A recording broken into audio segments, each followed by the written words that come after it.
Welcome to the Voice of Business, sponsored by the Greater Beverly Chamber of Commerce, which services Beverly, Danvers, Hamilton, and Wenham. I'm your host, John King, president of Headway Strategies, based here in the Boston area, bringing you today's show. The purpose of the Voice of Business is to bring you information about different business events related in our area. I think you'll find the topic today pretty interesting, as we're introducing an individual who in a short time has had a major impact on the Greater Beverly community. With us today is Bill Haney, direct producer and owner of the North Shore Music Theater, and a recent recipient of the Leslie Ray Hall of Fame Award by the Greater Beverly Chamber of Commerce. Welcome, Bill. Thank you, John. Nice to be here. And we have Karen Nesimbeni, I'll make it easy for you. Director of Corporate and Community Relations for the North Shore Music Theater, and the new president of the Greater Beverly Chamber of Commerce. Welcome, Karen. Thank you. Thanks for having us. So, Karen, to get started here, can you give us some background on what the Leslie Ray Hall of Fame Award is about? Sure. This is going to be the fourth year that we've had the award, and it is part of the award ceremony that we're doing in February. And we chose Leslie Ray as the person to name the award after because he had a long-term commitment, not only to the Beverly Chamber at the time, but to the greater community throughout the North Shore. The Leslie Ray Insurance Agency has been around over 60 years now, and he was just very dedicated through the Chamber and Rotary and through the independent insurance folks, and so they thought, what better man in the community? And he was actually one of the founders of the original Beverly Chamber, so that's why they named it after him. The recipients have been Mike Harrington, who was instrumental in saving the theater through tough times, and then we've had Bill Scanlon last year was the recipient, the mayor, and before that Bill Howard from Beverly Cooperative Bank. So it's been people who have been real leaders within the community that have won this previously. Excellent. So you're in some with some fine people there that have done a lot of work. So. So that's pretty good. Bill, congratulations again for this recognition. I think that's great. And as I read your biographical sketch on your website, I couldn't help but reacting to where I was at 19 years old. And I was working for Commuter Airline. I was smashing bags, trying to go to school and fueling and doing things like that. And here you're buying theaters. What prompted you to do that? And how did you get started down that path? Well, the short story is I've always been interested in movies and entertainment since I was about this big. And I worked through high school and right out of high school at a local movie theater. And an opportunity came around where I could take over a theater. And I just kind of jumped in and did it. And from that, took over another theater and then another theater and kept going, and then get into live theater at some point. Wow, and going to live events, that must have been quite a change. It was. I did that probably about 3 years after I took over my second theater, which was a big theater in Fitchburg, and I started, getting into concerts, promoting concerts, and like that was a good business. And then I had an opportunity to go to another theater in Worcester to start doing Broadway type shows, touring productions. I did all that. So that was live theater. Live theater. And then kind of I've always been back and forth, always continue in the movie theater business, which I still am today. But find most enjoyment is in live theater. And now I actually produce the shows, whereas back when I would only present other people's shows. Now I actually produce the shows, which is a lot more fun. Right, I would think so. Especially a little more control over what's going on with the shows that you're trying to produce. Absolutely. So let's talk about the North Shore Music Theater. I mean, that had a long history. It started in 1954, as I understand, and then fell into some hard times in 2009. And you came in and bought bought the assets in 2010. And you've been doing that for 5 years now. So what's the story? Pretty much, I had another live theater, which I still do in Rhode Island, called Theater by the Sea. Had that since 2007, and after doing my first year of shows there and watched them go into a dumpster after presenting them for the month-long engagement, I said, this is a shame. We should be bringing these shows elsewhere. Started looking for other theaters and was not successful in finding any, but then all of a sudden I heard an article on WBZ Radio about the theater at North Shore and hearing the problems and just getting involved. And again, long story short, went to the auction, bought it after the auction, put our first show on, that was October, put our first show on, I think it was July of 2010, and the rest is sort of where we are in history now. Wow, that's quite a story, and it's been quite an impact on the community as well. That is for sure. I mean, I had no idea when I decided to buy and save this theater what kind of impact it would have on the community, and then, because of them, on me. It's just amazing. To this day, I'll walk through that lobby and I'll be approached by I can't tell you how many people thanking me for buying this theater and bringing back their history, a lot of their memories. Just that people who've been going there since the day the theater opened in 1954, and it really is rewarding to hear those kind of things. And then, more importantly, because it's important for the theater to have the support of the people who buy those tickets. And last year, we just finished up, was the best year in our history, and I'm told pretty much in the history of the theater, as far as attendance and as far as critically acclaimed shows and things of that sort. And you've changed the mix-up of what you're having in the theater now. I mean, you're bringing in shows that are produced somewhere else, or you're not produced somewhere else, but that are shows that you're producing yourself. No, well, to be clear, right? No.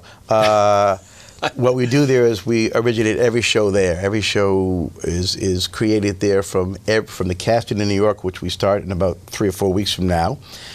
First, I pick the title. It's important to have all the 5 titles chosen.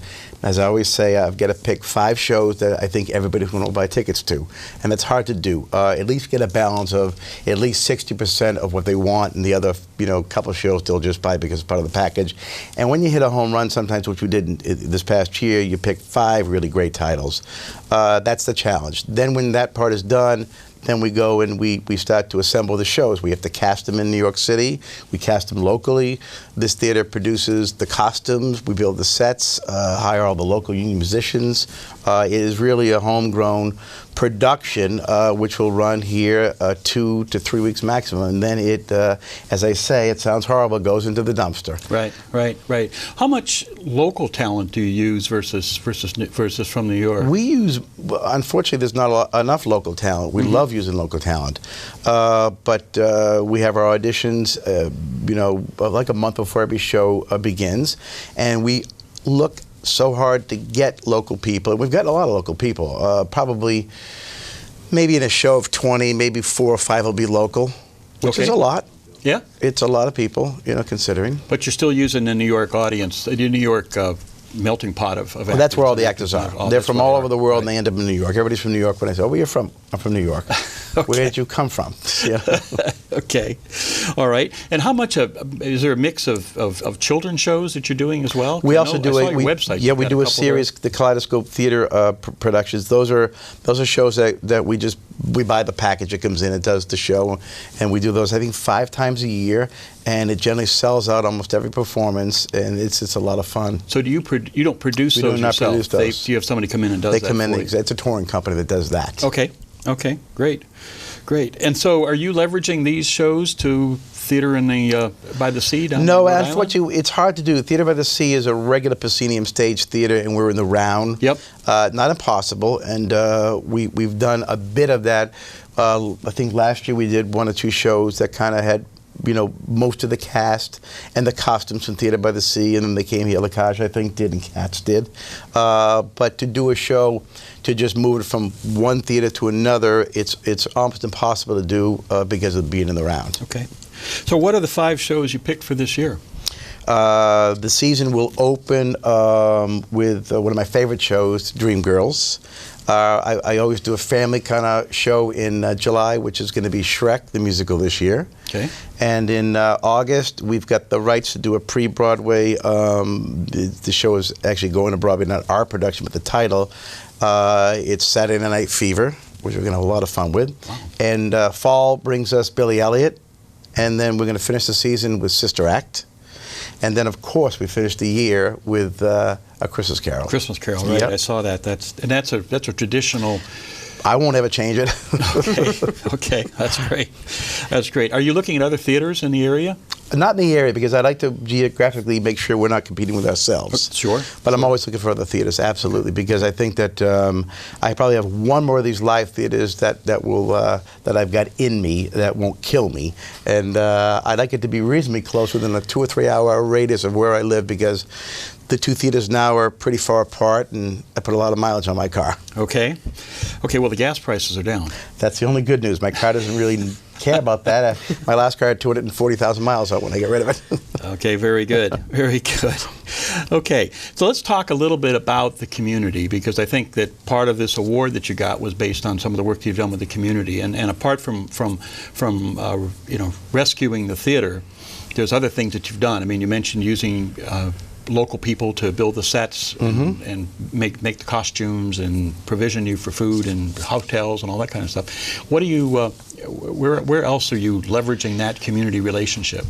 Well, around the first year I took the theater over, I know the first summer we were very busy just getting it reopened and all that kind of good stuff, putting the shows on the stage. But then I met the lady next to me, Karen, and she really is fantastic at getting me involved in the community, which we've been doing 5 years.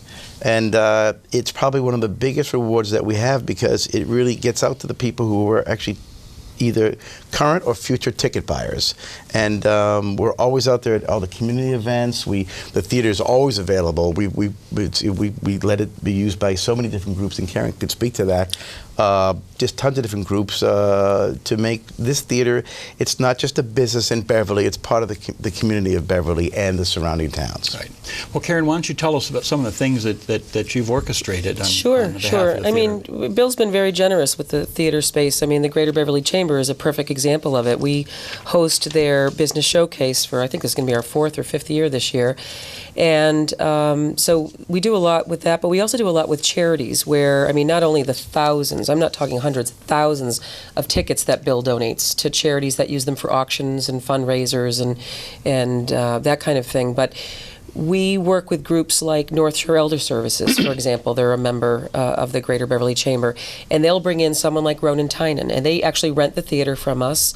We rent it to them at a fair price, and then we take care of everything, the tickets, the ushers, and all that, and then we cut them a check at the end of their event, less expenses. We do a lot with Voices of Hope. They do 2 events a year with us. They're the largest donor to the Henry Tamir Center for Targeted Therapies at Mass General Hospital, and every dime that they raise after expenses goes to cancer research in Boston. So we've done, events in our lobby and to Show We Care. This is another great organization out of Gloucester. Their mission is to send people who are in cancer treatment to a show to forget about what they're going through for a night.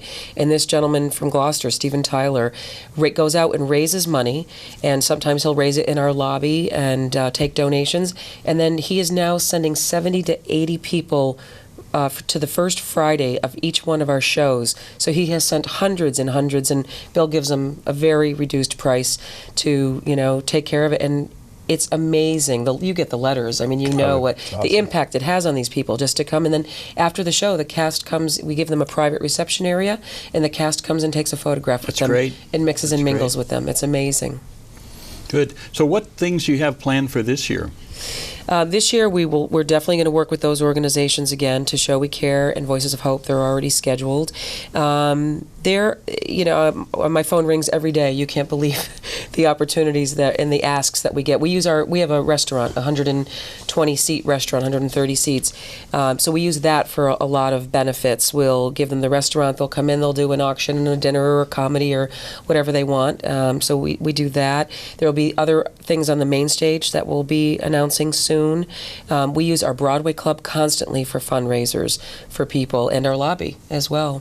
So I was hearing from John Solms at the Greater Beverly Chamber of Commerce that one of the things that you do is that you bring in local restaurants to actually cater those events. Yes. We had a restaurant partner the first couple of years, and they got so big, they were buying so many restaurants, they said, we're just stretched thin. We need to, concentrate on our company. So we were scrambling, quite frankly, and so we came up with this idea. why don't we get 6 different restaurants, 1 per show, and we'll bring them in, because it really is more of a catering model. You are just slammed for an hour and then everyone goes away. Right, right. So we call the restaurant and we say, we think we're going to do 120 people tonight. They bring enough food for 140 or 50 because we get a lot of Sure. walk-ups. And the patrons love it. We keep toying with whether or not we should go back to just partnering with one restaurant, but someone said to me this morning at a business breakfast, I love being surprised every month by the different restaurant. So we're kind of struggling with what to Well, do you get there. some variety, It's and I fun. think that's it. I mean, it's not the same thing all the time. Right. Like we might in the summer put American barbecue in there to do a Yeah. barbecue, but then we bring them back for a Christmas carol and they do an elegant buffet. And Right, we right. try to match the restaurant with the show. So if they're known for a particular theme, we tie them together. And they love it. It's great exposure Well, for them, that's and we great. love it. It's not the school cafeteria with No, mac and not cheese at all. every day. No, Oh, no, no. the food is delicious. That's great. That's great. Well, I think that one of the things that we wanted to talk about was, the idea that of working with the community and the benefit both sides get out of it. I mean, you clearly get the support of the community. You certainly got the recognition from your award, but also from the people thanking you for saving the theater and all the history that went with it. Because Right. something that's been around since 1954, it's worth preserving. Well, and it was estimated that the value to the economy was $8 to $11 million back in the heyday, and I'm sure it's close to that now. And we were talking to a local restaurant who said that when we were dark, she lost $4,000 a week in revenue. I mean, that's one restaurant in Beverly. Because the year that the right, theater was people would go there dark. before or after the show to have dinner. Yeah, that's Yep. great. That's great. So, I mean, it had a significant impact on the community, and I think that's thank you very much for doing that, because it keeps it a little more As I vibrant. said, it's been my pleasure. So if I can take a segue into that, and we did a show last October on a program that we started at the Greater Beverly Chamber of Commerce called Keep It Local, and we started it on October 15th, and it basically is encouraging people to keep buying local. And I think at that particular story, when we were talking about it, Charlene St. Jean talked about her experience with Douglas Appliance, and I had an experience with Douglas Appliance just the other day where my washer broke down, and I went in and saw them, and they had delivered it later that morning. So it was like a 2-hour difference between when I bought it and when it got delivered and got set up, and my Pretty wife good. was extremely happy about that because it was right around the holiday. But keeping it local is really important, and that's why I think it's important for what you've done and what we're going forward, and a great success on your part in order to do that. So thank you very much on behalf of Beverly Chamber of Commerce for that. So with that in mind, I'd like to sign off, but I'd like to also mention that we'll be seeing the Beverly Chamber of Commerce Keep It Local, Greater Beverly Chamber of Commerce Keep It Local insignia for the Keep It Local program on the back of the screen here. And please do keep it local. Make your purchases within the Greater Beverly community, and we appreciate your efforts on that. So on behalf of the Greater Beverly Chamber of Commerce, I thank you for listening and look forward to talking to you on our next show. Thank you very much. Thanks, John. Thanks for having us.